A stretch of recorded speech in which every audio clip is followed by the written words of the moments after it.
Be sure and tell them Large Marge sent ya.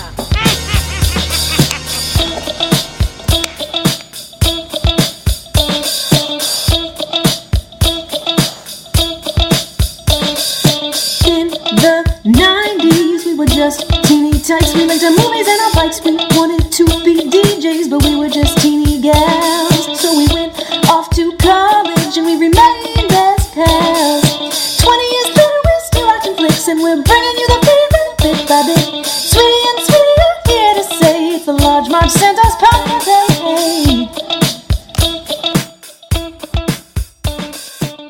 So, Jan, what can I help you with? Teen pregnancy, bulimia, suicidal tendencies? No, it's my stupid glasses. Oh. I know I should wear them. I look at myself in the mirror every morning, and I say to myself, Jan, put on your glasses. But then I say, you look like a super creep, take them off. It's like my head tells me to do different things, and I get very confused. Inner voices? Good, that's good. Let's explore that. What does she mean, inner voices? I don't think that's any of her business. But it's her job to ask questions. You are so dumb. I don't have inner voices. Hey guys, welcome to the Large Marge Santa's podcast, your favorite podcast where two sweetie sisters talk about their favorite flicks from childhood. I'm Sweetie with a Y. And I'm Sweetie with an IE. And I don't have laryngitis anymore. Oh, isn't it beautiful? I can sing. Yeah, you sound like your old self again. Good to have you back, Sweetie with a Y. Thank you. So yeah, it was a rough week there. Wow. Did I miss talking? Did I realize how much communication really makes you feel not depressed? Yeah, sure. Sure. Yikes. Sure. Glad I'm not a mute. So we are back in the podcasting game. And I've been wanting to do this movie for a while, I'd say. I keep seeing it on streaming devices, and I'm like, man, I love that movie. But I never felt like you were really into it. It's just okay for me. There's okay, I guess, should we say the movie? I mean, is it weird when we talk about it without saying what it is? Well, we used to do that. We had like a lead up, and then we'd be like, and the movie is. So the movie is the Brady Bunch movie. Woo! And I thought you chose this movie because we just watched The Wedding Singer with Christine Taylor, and we talked about it. That was why. Yeah, and it reminded me that like I love that movie, and I love her in this movie. Yeah. So it just made logical sense. Oh, totally. So yeah. I think this movie is very clever. In the 90s and sort of bordering into the early 2000s, I feel like there was this trend of doing movies from old TV shows, right?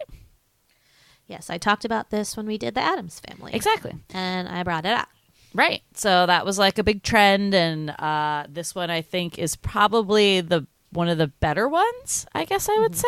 I mean, obviously Addams Family, that's like one of our favorite movies, so that one's the best. That's the best. But like they made, okay, I just wrote a couple down, ready? Coneheads, also excellent. We'll definitely watch that. Charlie's Angels, never loved that Coneheads series. wasn't a TV, but it was an SNL skit. Right, but still, you could say that like first appeared on a TV program, and it was kind of like a series within SNL.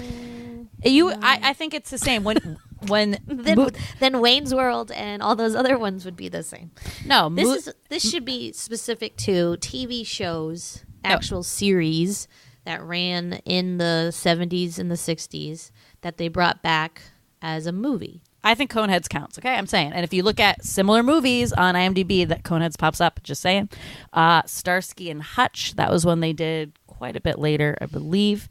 That was a 2000 one. Beverly Hillbillies, remember that? Yes. Yeah. So, yeah, exactly. Trend, definitely, of the 90s.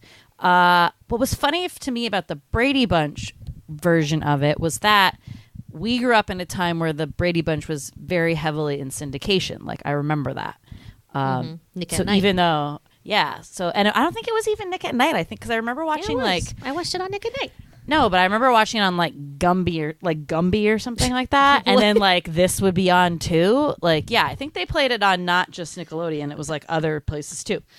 Anyway, so it's Gumby. Even though we didn't grow up So this show ran from 1969 to 74, I think it said, or 76. We didn't grow up in that time, obviously too young, but I feel like we did grow up with the Brady Bunch because of syndication, right? Yeah, I didn't watch it religiously, I guess. I feel like I watched it a lot. Maybe I watched it a couple times. Just it wasn't totally my bag, so I don't know. But why would it be? It was so, even then it was so dated. Right. Yeah. But this movie came out and it kind of reshaped my thinking of the Brady Bunch.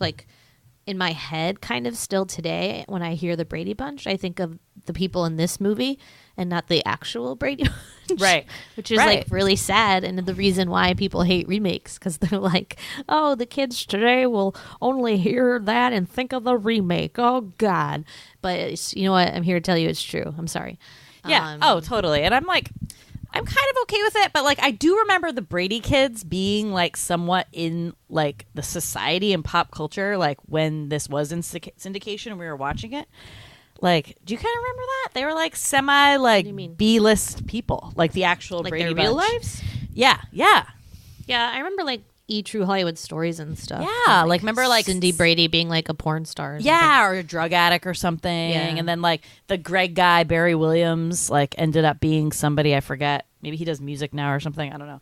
But though he does music maybe I was confusing it with the role. He's the guy in the movie. Anyway, so so I remember that. So I feel like I watched the Brady Bunch quite a bit. Not necessarily enough to get all of the, if you were a real Brady fan, get a lot of the inside jokes from this spoof. It's a spoof, right? Yeah. Yeah. Oh yeah. 100%. Yes. And I think it's not. And when I saw this, I got the jokes, even though I didn't really know that much about the Brady Bunch, because I think that the situation is funny enough that you're wow, these people are nuts, and everyone else knows it and doesn't understand why they are the way they are.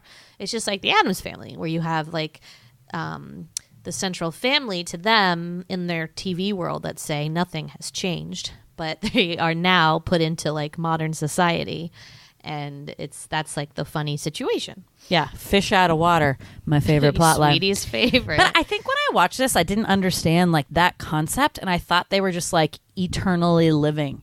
Well, that's what it. Yeah, you could look at it that way. Okay, sure. because that's because I was only, this came out in '95, guys. I thought this was way later, '95. Holy crapola! Oh yeah. Yeah, I was you weren't even 10 years old yet. You were 9 years old and this movie came out? That's kind of blowing my mind.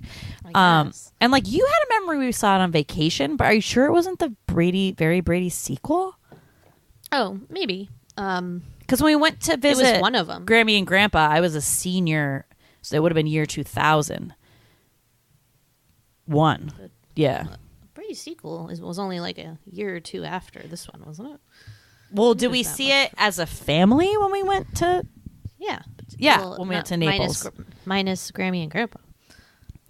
Yeah, so we visited Grammy and Grandpa in Naples in 1995, and we saw this in the movie theater, you think, right? I think so. Okay, because then that timeline fits, because I was wait a minute, this timeline isn't fitting. It's not fitting with the life that we led.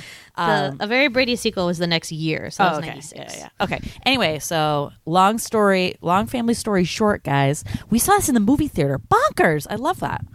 Crazy. I know. It makes me feel so old and important. There's a lot of sexual oh jokes. My God. I'll tell you right now. You know how many they all went over my head. So I was going to say, you know how many penis jokes that watching it this time around, I was Yeah. whoa, yeah. Or sexual jokes. many The only one that I definitely got as a little kid, again, Sweetie would have been 9, I would have been 12. Yeah. Was that one where he's what's his name? That the hot guy that Marcia goes on to the dance with. Doug, do you have protection? Yeah. It's gonna rain, and he's in all shapes or all colors and textures or whatever. Yeah. And I definitely got that as a 12-year-old, but all the boner jokes, not at all. Yeah, I didn't get those. The only thing I got, I think, was the lesbian scene. Right. But only after thinking about it critically and being oh my God. A lot of most of it went over my head. So It was fine. Perfectly fine that we saw this with our parents. Yeah, totally. But like, I agree. I like this movie. It's really clever.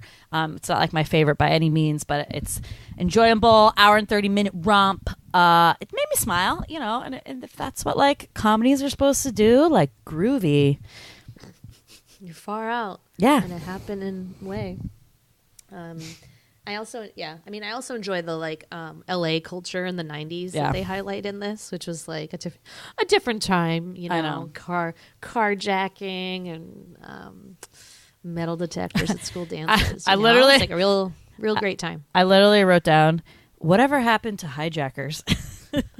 Carjackers. Or like with sorry. This movie gave me like an irrational fear of getting carjacked because I think also on our trip to Florida, you and Liz convinced me that when we drove through Jacksonville, Florida, we were going to get carjacked. And then I was terrified the whole time. It's probably because we watched this movie, but like, seriously, what happened to carjackers? I mean, is that just not a thing anymore? Because you never hear about it. Why don't people want to carjack? Is it because people lock their doors now? I mean, it's very risky because they can identify the person that has stolen the car. They can go to the police and be like, is this person? Cars have... Couldn't they always do that? Technology now? Yeah. No, because this person usually steals it when no one's around. What? No.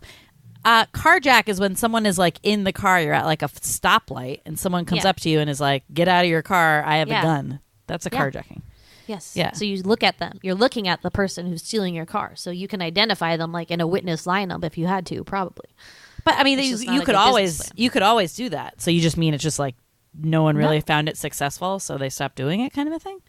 What? No, like usually car thieves aren't the person isn't around when you steal the car. Like the whole point of a good car thief is like no one sees you. So what was the point of carjacking is that you didn't have to break in because like you would have already gotten the keys and it was running, right? Okay, so it really felt like the easy way out to steal a car, but they eventually figured out that it wasn't a successful business model, as you just said. Okay. I mean, I guess. I don't know why that was so difficult. I had to write a paper for on us to figure that out. Yeah, I don't know. Maybe it is. I don't know. We just don't live in an area where that is a common occurrence. I mean, it might have been in Boston. I don't know. Traffic. Anyway, miss carjacking, guys. Those were the days. Also, step class. Whatever happened to step class? What's step class? With the step up on the aerobic and thing? You did like dances or aerobics. Whatever happened to step class? Zumba moved in. Step class. I still see those little things at the gym, like in classes. So I had a step class. My gym class, like my unit in gym class, was like literally step class in 7th grade. Ugh. Good. Sounds kind of miserable. It was really hard. You had like all these songs with all these moves to it that like there's this big easel with like a piece of paper that the teacher would just keep moving as the song went. It was like really complicated. I don't know like how we really like got into it. Anyway, whatever happened to step class? I'm gonna write these books. I mean, these are like amazing titles. Whatever happened to step class? Anyway, the Brady Bunch. I mentioned those because they're in the movie. Okay, guys, come on. I know. Roll with me. Anyways, so I haven't seen this movie in a really long time. I honestly can't remember the last time I saw it. I definitely agree that it's not as funny maybe now or as funny as I thought it was. But there are moments that I still think are really very, very funny. But overall, as a whole, it's not as funny. Yeah. But I still enjoy it. I enjoy the cameos. I enjoy all the things that I understand now as an adult that I did not understand as a girl. The Wayne's World syndrome. Yeah, exactly. Yeah, it's like a whole different movie. Right. So, yeah, love it. All right, cool. Well, should we just get into it? Yeah, let's do it. Let's synopsis. It's time for the sweetie synopsis. Yeah, sweeties. Clowns never laughed before. Beanstalks never grew. I forget the rest. I don't think there is the Brady Bunch. The Brady Bunch is a family that consists of 8 people plus a maid, and you may know them because they were on a TV show back in the day. This is an interesting synopsis because I don't know how to explain it because it's like everyone knows the Brady Bunch, and now they're in 1990s Los Angeles. So. Okay, question for you, because like I don't remember this from the show. So were both of them widowed? Is that why they didn't have? Okay, so both their spouses have died. None of them, because the theme and they song already doesn't had mention that. No. No. I thought. Oh, I guess No, not. it doesn't. Because I was. I only waiting know for it, that and I was because of Now and Then, when Sam's like upset that her family's not as perfect as the Brady Bunch. And Oh she's yeah, like, yeah. "We're Okay, both widows." Well, right, it makes sense because there's not like any dads or the other mom in the picture. Got it. Right. Okay. So also, none of the kids are like the boys and the girls aren't actually they're half sister brothers. I think. what? No. Yeah. They're step. It's all step. Yeah, all step. That's what I meant. You said half. You said half. Well, that's not what I meant. Yeah. Anyway, so okay, second question. I know this is 1970s and maybe this is the way it went, but like if your mom married someone else and you were in high school, you would literally change your name? Isn't that weird? Yeah. I mean, different time. I mean, it made sense and like maybe that's what it did, but I can't imagine like Marcia was like, "Oh, Wait, did like, they get together that recently? I thought when they were little, like no, because the show starts and I think like they had just gotten married. I want to say, weird. but the kids were like much younger on the show. Like this is supposed to be the last 2 seasons of that show.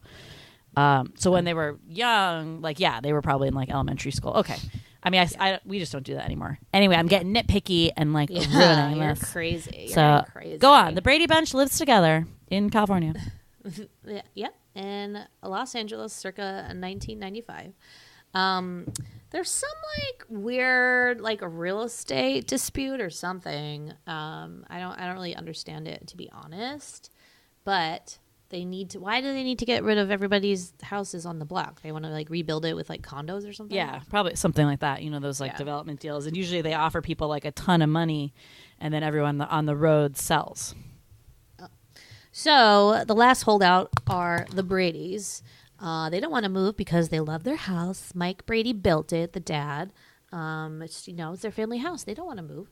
So they're like, we're not moving. But then they get this weird letter in the mail that's like, P.S., you haven't paid your taxes in 6 months and you owe $20,000. And they're like, we always pay our taxes. What is going on there? Yeah. Is that a fake letter? I'm very confused. Why wasn't that ever explained? I was waiting for that the whole movie, and I'm like, did you forget? Like, but it sounded like they didn't. They were like, a he just libertarian? calls them. Like, He just calls them, and they're like, okay, well, sure, all right. He's like, yep, we owe them.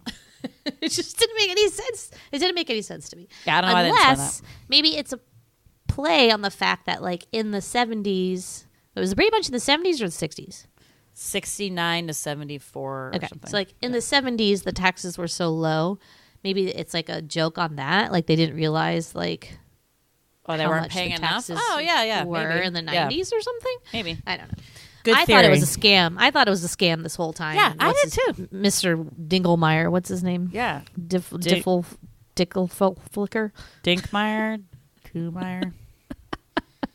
Mr. Dinkelmeyer sounds right, but And it's yeah. also Michael McKean, who I feel like is like the Yes. 90s bad guy. Like, why did that guy play all these bad guys in the 90s? I feel like. I mean, I'm thinking of Coneheads and then I was this like, one. But I feel like there's sometimes others he's the good guy. too. He was the good guy in Clue, and Right. Because then I started looking at his IMDb and like he's in what's that really famous? Spinal This is Tap. Spinal Tap. Spinal Tap. Yeah. yeah. Yeah, I agree. But like because my only reference to Michael McKean was like this and Coneheads, I'm like, that guy has an evil face. He is bad. So Dittmeyer is the name. They are the next door neighbors. They hate the Bradys because they're weird. I mean, like legit concern, right? Like I'd be like, yeah, they're pretty weird. I probably wouldn't associate with them either. Right. It was just like that whole like retro thing kind of freaks me out. But anyway, so he's pissed because he wants them to leave. So the Bradys need $20,000. How are they going to do it? Mike's going to sell an architectural design thing because he's an architect. There's a great little scene where like he keeps trying to like show the like a model to these different people, and it's the same model every time, but with like a different sign. Well, and it's their house essentially. almost. I didn't get It's that. like I they're. was I mean, that's like that. Right. Well, not me, but I mean, it's that 70s style, right? So like that's the only thing he knows how to design. You can't make any like contemporary stuff, but. Yeah. But the third guy likes it, so he buys it. So they're like, yay, we're in the clear. So Dittmeyer gets a wind of that and then goes and tells that guy that, oh, yeah, Mike Brady's like an alcoholic and a criminal. Like, you don't want him to design your building because his last one like collapsed on a bunch of old people and children and puppies. So there's that. So they don't have $20,000 anymore. So now they need $20,000 in a pinch. It's a lot of money. How are they going to get it, sweetie? I don't know.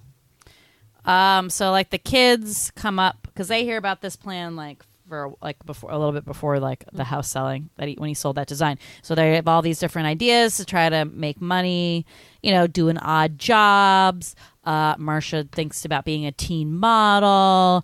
Greg decides he's going to be a rock star under the name Johnny Bravo and goes to a recording studio and like almost like with the model thing. Like, I don't think that's how it works, guys. And I know they're supposed to be in the 70s, but like you don't just like walk into place and be like, hey, I want to be a rock star. Thank you. Well, they're just so like sweetly naive about life in general. Right. Like, it's funny. totally, it fits. So, I just think it's funny that they're all like, let's get part-time jobs. We'll definitely make $20,000 in a couple days. Yeah. I mean, they're kids. They don't know anything. Kids don't know anything. So finally they like Jan had found this flyer that said like Night of Rising Stars or something, some talent contest. Yeah, that Eric from The Real World host, cool. Also MTV Grind, or maybe that like dance workout show. No, just no, saying. The Grind. Yeah, was it The Grind? Yeah, missed that guy.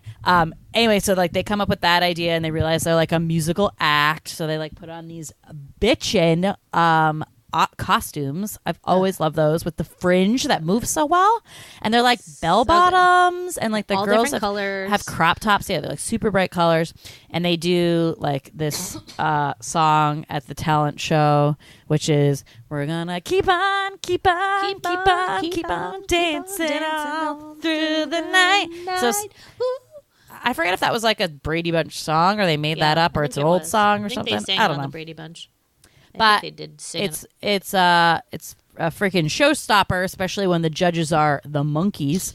So they end up winning the talent contest, and they get one of those awesome fake checks for $20,000, which we've talked about many times on the show. Yeah. Like, how are you supposed to cash that? How we'll probably never get one. Right. I don't know if we'll ever get it. But yeah, how do you cash it? I don't know. Yeah, It's I don't know. One of the world's greatest mysteries. Totally. I feel like when I saw this, Dad must have had to do like a lot of explaining to us. Sure, Because, definitely.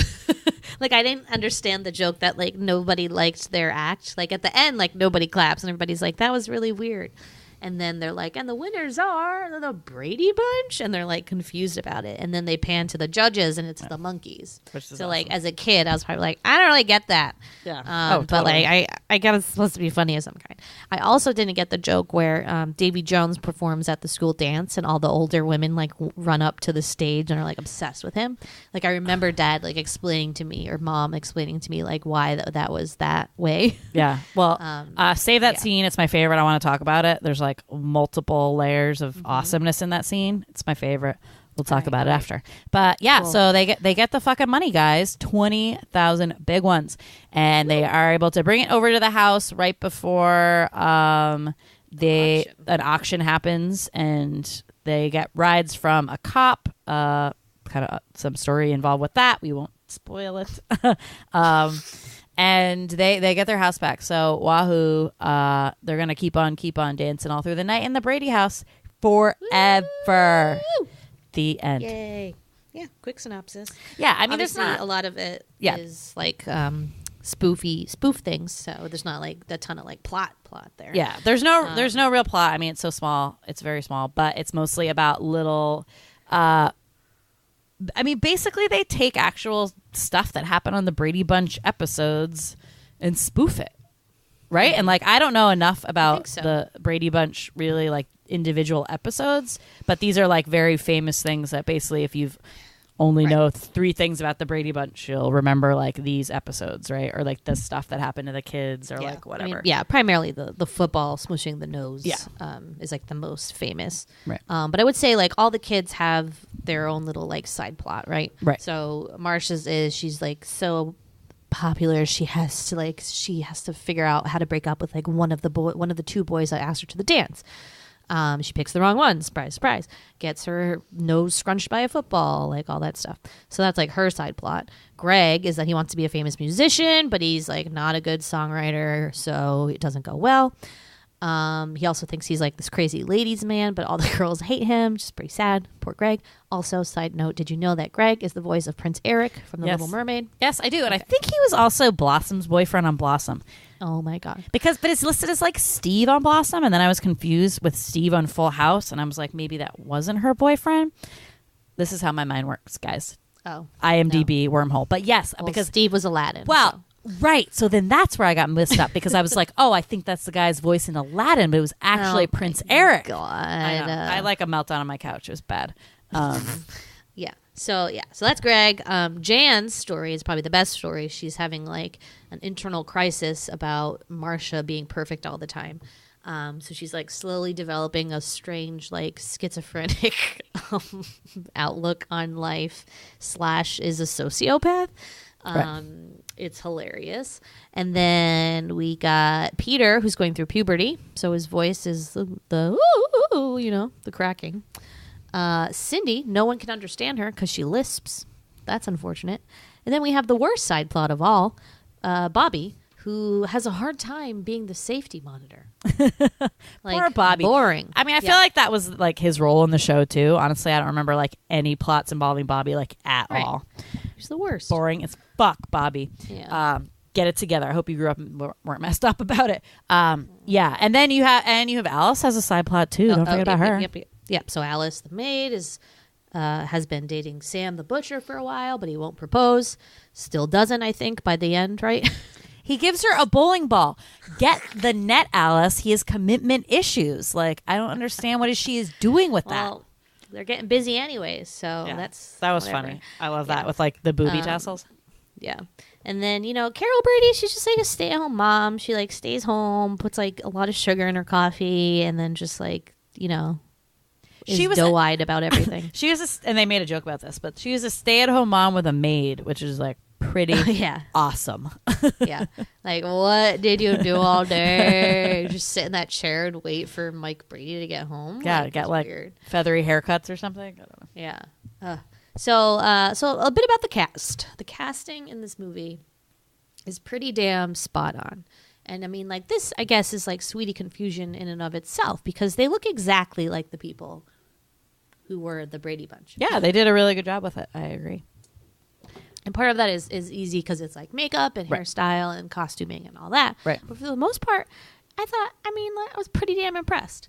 So we've got Mike Brady is, oh my God, Gary can't I Cole. remember his name. Gary Cole. Who's still, doing great things today. He's on Veep. Yeah. He's in Office Space. Like, he's great. He's Yeah, great. I love that guy. So funny. And then we have our favorite, one of our favorites, Shelley Long. Yeah. As Carol Brady. Yep. One of our other favorites, Christine Taylor as Marcia. And then, the other people that we talked about. No one else is really a big name except for the next door neighbors, which Sweetie already mentioned. Michael McKean, Gene Smart. Yeah. So, I mean, it was just spot on. Spot on. Yeah. I feel like they probably like when they looked for the kids, they probably focus more on like, do you look like them? Because I think most of them are not like super well known. I mean, I guess like that guy had voice stuff. Maybe he was on Blossom, but they weren't like big stars. Like Shelley Long was a pretty big star now at this point. Gary Cole was. I'm not like the woman who does Alice. Like I don't remember like hers anything, but yeah, she was. But she like random. She like nailed it, and mostly in like the way her expressions and like the way she like does her eyes and stuff. Like she's always like making her eyes really big, and being like oh, and she like does all these puns and stuff. So she like nailed it. I love that lady. Alice, she's really good. Really good, especially when you see the real Alice later in the movie. And you're like, wow, yeah, it's exactly like that. Right. So they do make a point of trying to stuff in like as many cameos as possible for the actual like real members of the people who actually played the Brady Bunch on TV. Right. So do you remember who they were? Who got in there? Yeah. So, yes, the cameo. So we have the original Carol Brady. Florence Henderson plays Grandma Brady, who they go to at the end. Apparently she had another cameo in mind, but she didn't like the part, so refused to do it, and then they rewrote that one for her. So that's at the very end. The original Alice is the truck driver who picks up Jan. Her truck driver name is... Remember, it was like Schmeltzy or something. I don't know. Schultzy or something. She's got like a large Marge look to her, but she has like her Alice like uniform kind of like still on though. Did you notice that? I mean, it was supposed to be like her truck driving uniform, but and her hair. Yeah, but she's pretty old now. The original Greg Brady is the music producer, who says no to Greg. The original Peter is the coach that breaks up the fight between Peter and the bully. He's also he was on The Surreal Life and was briefly married to Adrian Curry. So that was funny. I forgot about him. And then there were supposed to be cameos from Cindy and Bobby and Jan, but they got cut, I guess. And the original That's Marcia too. That's not fair. I'd be like so mad. I know. Because I really liked those. And those were definitely things I missed when I was little. Obviously didn't know who those people were. So that went right over my head. So definitely in jokes. Also good cameo from RuPaul, who Sweetie and I were talking. We definitely, I don't think, knew who that was when we were little. I think I knew that she was a drag queen, but not that they had like he was so famous. I definitely got that far, but exactly. And then how they played the cover girl, work it girl. I was like, oh yeah, now I know what that is. I know. And now we love Drag Race. What up? Yeah, and now we love Rue so much, and it's so fun to see it. And that's like one of my favorite scenes is when Jan is in the school counselor's office and she starts hearing the voices. So so those are the cameos and Davy Jones. I always want to say Davy Crockett, but it's not. Davy Jones, and then some other guys from the Monkees also make cameos, and the Real World guy. I think that's it for cameos, right? I think that's it. Okay. Yeah. So a lot of good like 90s cameos, or the cameos obviously from the people who are on the actual show. Yeah. So that was cool. So if you know those people, I was like, oh wow, look at them, look at that guy, cool.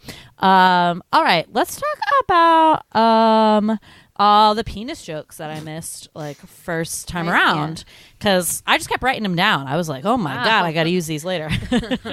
Okay. Just kidding. Okay. So Mrs. Ditmore, played by Jean Smart, who's like the next door neighbor who's really into like cheating on her husband or young guys or something. He's always drunk and has a hangover.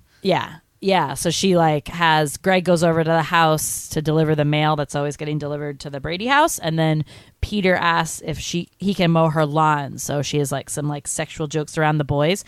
So one, she like tries to put the mail into Greg's pocket, and is like his pants are like really tight, and she's like, wow, you're so tall now, and he's like, I'm as tall as my dad and I'm still growing, and she goes, growing right before my eyes, because her hands are down his pants.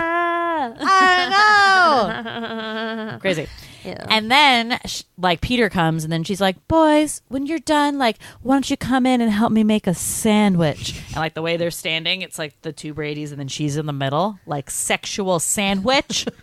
Like, yeah. Okay. Yeah. It's like a bit. It's like a band name. Sexual sandwich. Sexual sandwich. Okay.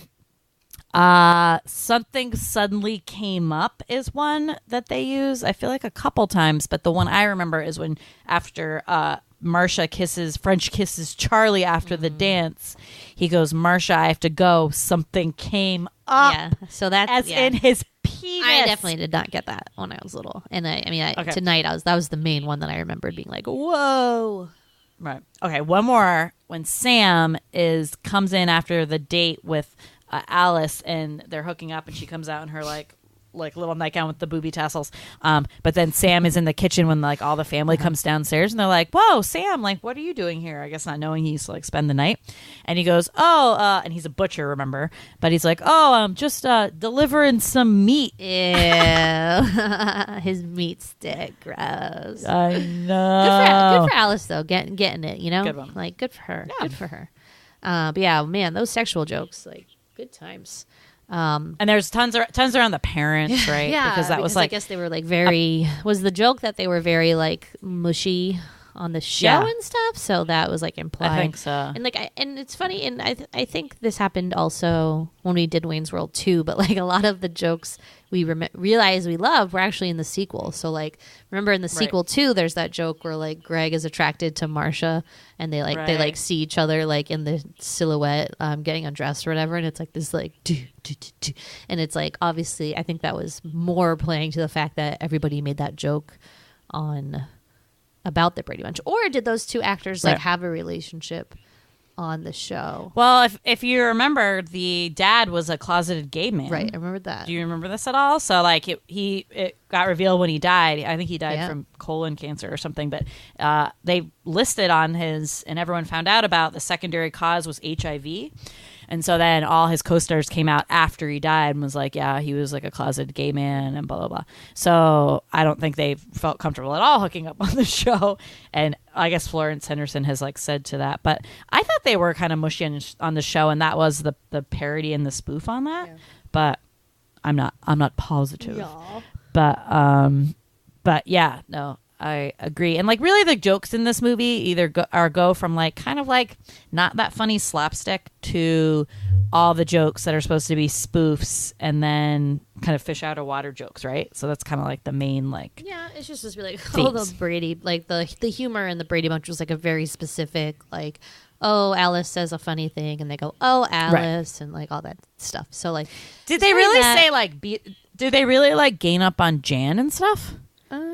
I don't remember that. I don't know if it's at that level, but I think that there was at least maybe some element of that. And then there's always the dad speeches, I think, is like a big thing. Yeah. Where he's like, if you can't be a tattletale, because then you'd be a tattletale. And it's like gets this very like complicated thing, which is the joke. Well, it was very much like, I remember that show being very much like a morality kind of play. Like it was always like, this is like how you do the right thing. So it was almost that kind of like teaching show, which all those family sitcoms are. Like I just think back to, you know, your favorite Full House when they have those teaching moments and you have Danny Tanner sitting the kids down, or one of the dads sitting the kids down, and like then they play that music in the background. I mean, there's like that's like what a sitcom was, and like basically what we grew up with. I mean, Step by Step, Cosby Show wasn't as like blatant as that. Full House, Family Matters, all those. They just had these like teachable moments, and like that's what you watched as a kid, and it was like pretty comforting. And like, did I learn how to be a better person from them? I don't think so, but like, good try. No, yeah, good try. I think the real comedy, at least for us when we were little, came from the fact of them interacting with like real people in the 90s, like the carjacking scene. I always remember is when Marcia and Greg are in the car driving to school. I don't know why they don't drive their siblings. They're not in the same school, I guess. No, yeah. I think the other kids are in middle school, and the other kids are in elementary school. They're driving, and then this guy's like, "Yeah, the car. This is a carjack." And he rolls down the window, and he's like, "Actually, what is he? The first thing he says." I know it's a car, but my name's not Jack. Jack. It's Greg. It's Greg. And there's like this whole like miscommunication thing, and they think that he needs like a jack because he has a flat tire, and the guy's just like so confused, and they're like, okay, bye, and then they just like go on their way. I just, when I was little, I was like, that's funny. But he comes in handy later. Yeah, and Eddie comes back later when they need to get back to the house. Sort of. Right. I mean. Right, and then there's the one where like Marcia is at the modeling studio, and she asks this fellow model like, who have you modeled for? And she's like, guess. And then she just starts like guessing like products. Random 70s brands that like nobody knows. Like a Brett girl, I guess it was like a shampoo. And then she's like, guess jeans. And then she starts guessing jeans. I do enjoy that part. And just like and then the stuff about like Marcia's obsessed with herself and like her hair. She brushes her hair 5,000 times every day or whatever. And there's that great scene where like the guy, she's like could be a teen model, but the guy's like, you have to drop 15 pounds, get a boob job, and like all this stuff, cut your hair. And she's like, he like lists off all these horrible things she needs to do, and then she slaps him and she's like, cut my hair. And then like runs off. It's like that's the most horrible thing to her would be to cut her hair. Oh, totally. I love that because you think it's going to be the boob job, the boob or job. lose the weight. Yeah. Cut my hair. But for me, the best part is always just all the Jan stuff. Like there's not one Jan moment that I'm not like, this is the best. This is the best. I just find that so funny. I just like love that performance. The Jan is definitely like, my MVP all Jan, of this movie. Time.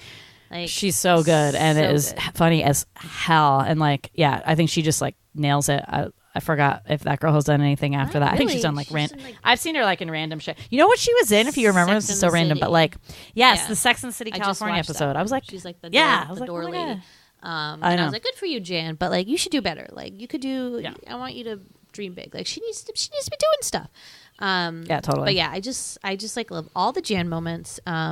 Really love when she starts with the voices, and then when she's in the truck and she hears like the devil voice, and I don't know why that part. Maybe it must have started my fascination with the devil voice, the exorcist voice that I do. Because it's very similar to that, but like it's really scary. And she's like, "Who are you?" And she's like, I'm the bad Jan." She's like, "Hey, want to knock over a 7-Eleven?"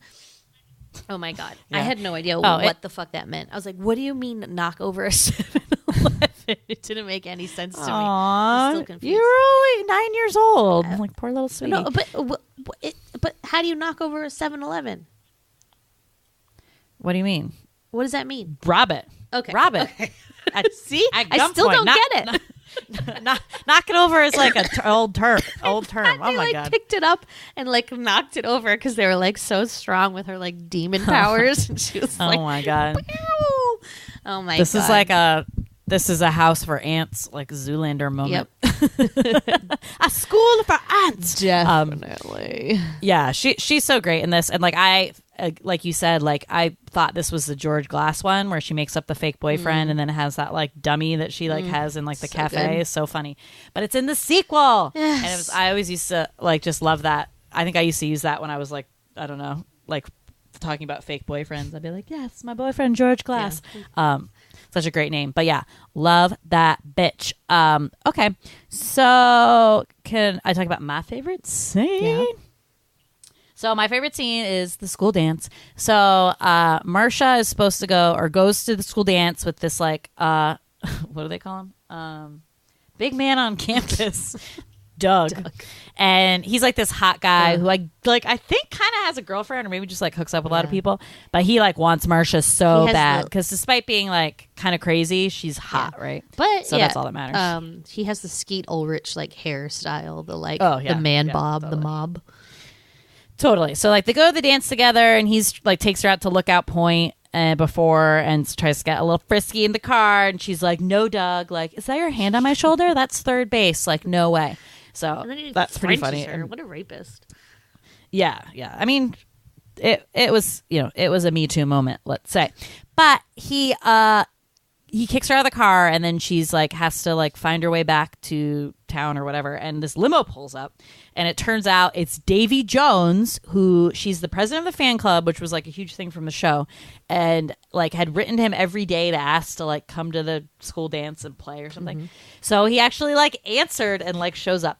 So she's like, hey, like she comes on stage, she's like, hey guys, like I didn't think he would come, but he did. Like Davy Jones. I think the kids like kind of know who he is. We're just like, think what? So. Like, I don't think they know. Guy, they're just like it's some like old guy. They're like, I have no idea. Old guy.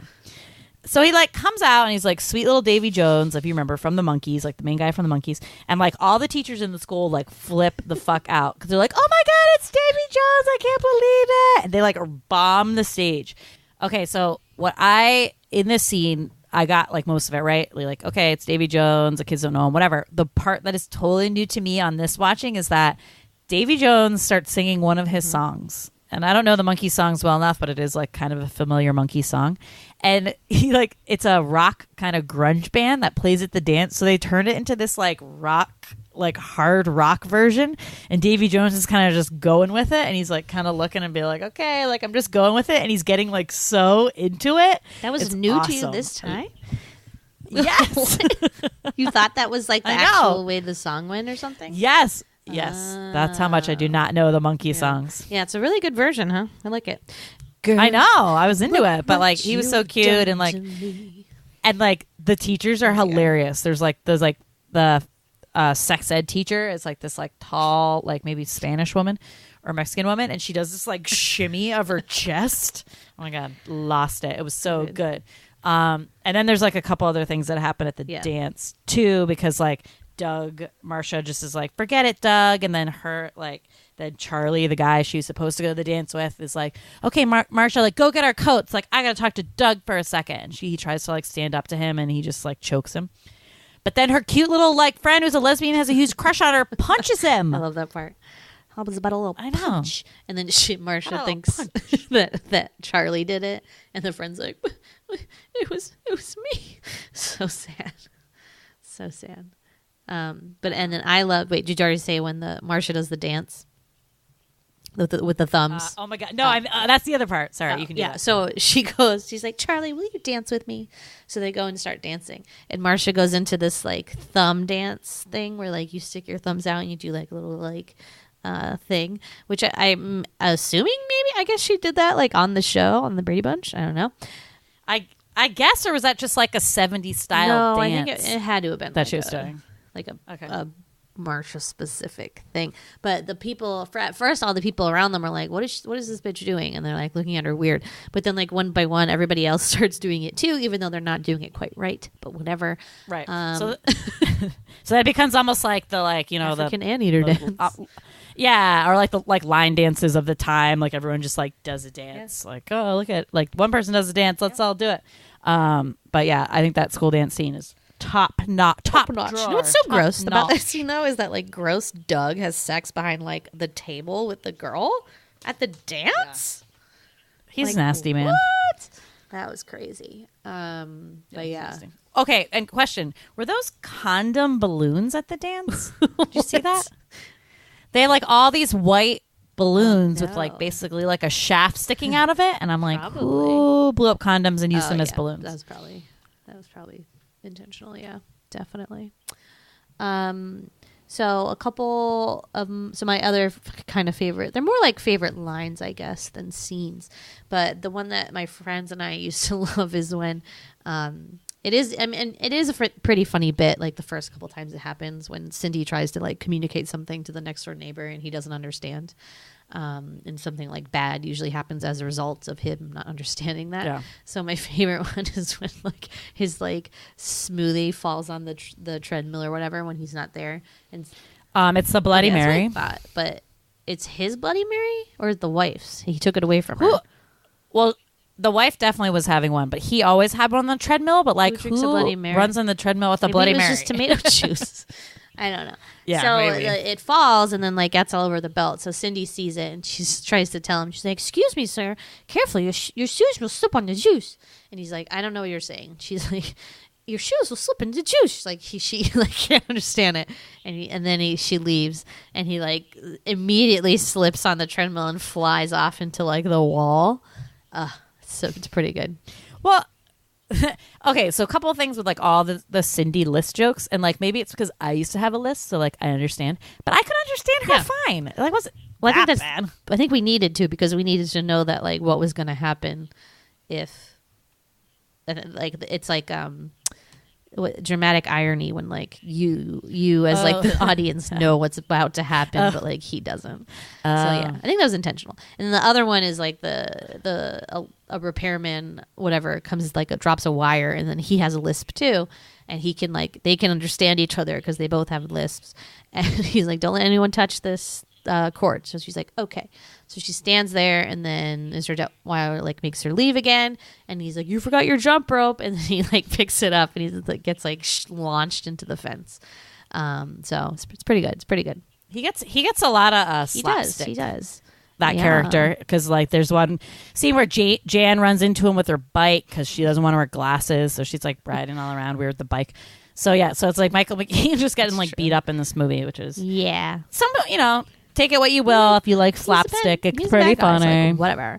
And then my other favorite line of all time is when Marcia, after she gets hit with the football in the nose, she says something, I forget what the actual line is, but she says something about school, and she pronounces school like skule. She's like, but you don't go to that school. It's like so weird and funny. Did you not notice? You didn't notice it, did you? I think I might have, because I kind of just was like, wait a minute, it's what? so funny. It's like my favorite. Yeah. My favorite line is, now I'll never be a teen model. I feel like I used that a lot, and I didn't even know what it was from, and now I do, and it's like my world is blown apart. More. Oh, yes, I am. No, I'm never going to be a teen model. Love that. Yeah, it's pretty good. It's pretty good. Yeah, those are all the things I had to talk about, I guess.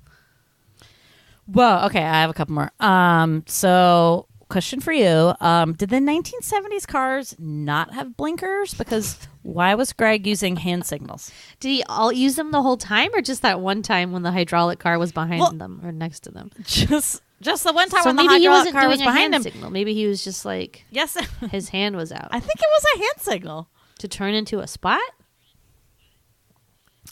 Just to make a turn I mean, in I'm general. pretty sure I don't they know. had blinkers, but if you want to call Carol, like we can confirm. But like, Yeah. I guess we can Google it too. But like, I'm pretty sure it's not the like 1920s. They definitely did, because there's no way like a Tin I Lizzy think that did the not joke have a is blinker. just that but, he's like a very safe driver, and it like he I goes agree. wicked slowly on the road and stuff like that, and uses yeah. hand signals. I agree. Okay, but I was man. just confused for like a hot What second. happened to hydraulic cars though? Like those were all the Yeah. rage too. Went away with the 90s. Okay, fun fact about me, I really tried the hairbrushing trick after this movie. Not 5,000 times, mind you, but like 100 times. I tried it one time. You guys don't brush your hair that much. It's not good for you. Oh really? Well, it's like there's no need to. I mean, why? It doesn't like, make it why do you need to? No, I think it eventually is going to make all your hair fall out. God. I know I mean, that is like, the my reality. hair's falling out, but I think it's because I wore like too many ponytails when I was Probably in my life. I think I need a mythbuster. I'm Cindy. A mythbuster on a myth. I can't say it. Mythbuster. Oh my god, No, Mythbuster. Mythbuster. Anyway, I need that show on this 5,000 times a night. 5,000 times you brush your hair a night. Yeah. I need What's to the know. real I need story to know. there. Yeah.